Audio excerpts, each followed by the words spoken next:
As far as what I would look back on the game, or excuse me, as far as tailoring or trying to get more done or changing a portion of the game now that it's finished, you know, looking back at it, I could have had another year or another 2 years, and it wouldn't have changed the fact I never have enough time to adjust and refine, and you know that's just the way it is for me.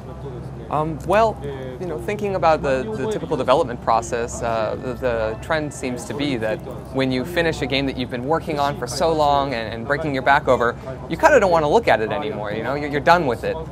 But you know, seeing Smash, I really truly feel that this is a game that I'm really not tired of yet, and I'm really enjoying it. And I feel relieved in knowing that this game has that kind of staying power, particularly to myself, and I'm very proud of that. So as far as design and planning and that sort of thing is concerned, I feel like anything I've considered, I'm probably going to think about again and when or if another game was to come out in the series, and so I'd like to kind of keep a lid on that for now and not disclose anything I've been thinking about there.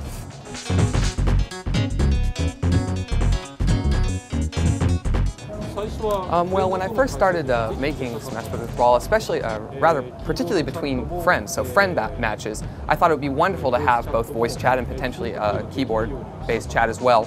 But there are all sorts of rules and regulations regarding this kind of communication, especially working on the platform on which I'm working. And so, you know, it was apparent to me that it just couldn't come together. We weren't going to be able to do it, and so we decided to cancel that. So yeah, I'm very sorry about that, but if you're really desperate for it, how about, you know, you could set up Skype next to your game station and go at it with a friend, if you like.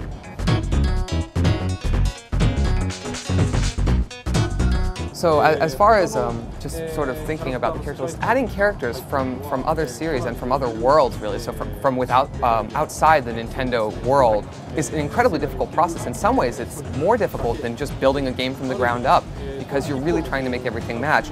And you know, in some ways that creates a limitation. I hope that people can understand that that's one of the reasons that's the reason we can't include more characters from outside the Nintendo world.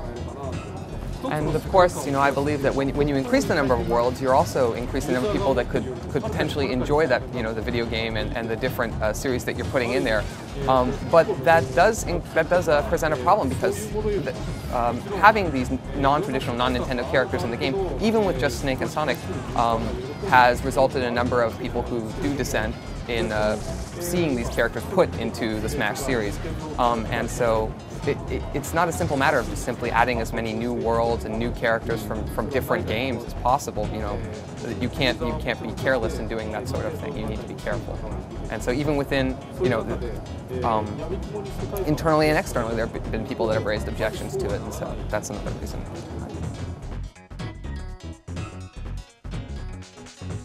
No, there are no characters that can be unlocked via connecting to Wii 24 or interacting with that fashion. I may be mistaken here, but the Wii, you know, it doesn't work on a hard disk. It's a disk-based system, and so I don't think we'll be doing that. I don't think it's going to happen.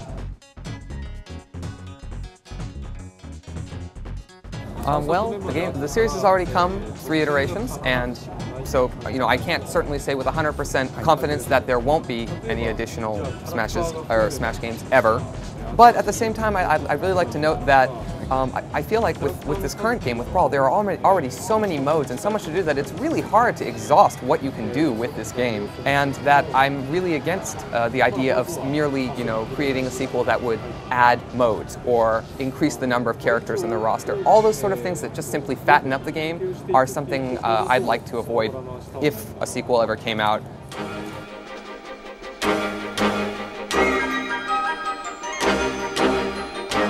Well, you know, seeing the success of that Smash has had being played with the Wii Remote held sideways, I don't think that there are control limitations that keep it from being ported to the DS. But I personally have no plans to do this myself, and if in the future such a thing was to be planned, it would be up to Nintendo to decide how and when and in what way they would like to implement that sort of, to create that sort of game.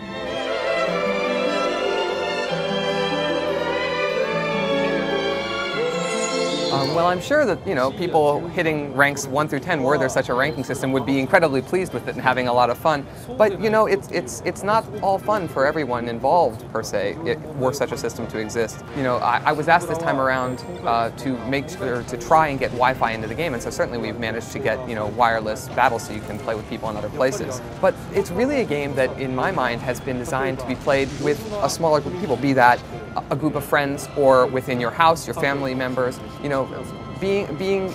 competing in those small circles and not really worrying so much about winning and losing so much as the process that gets you there and enjoying it is where the fun should hopefully be for a lot of people. And it can also be kind of trying and painful for some people who want to be the top, they think they're really good at Smash, and then they look at their online ranking and they're, the 100,000th best Smash player. That sort of thing I'd find, that could be painful for some, so that's some of the reasons why I've decided not to go with leaderboarding.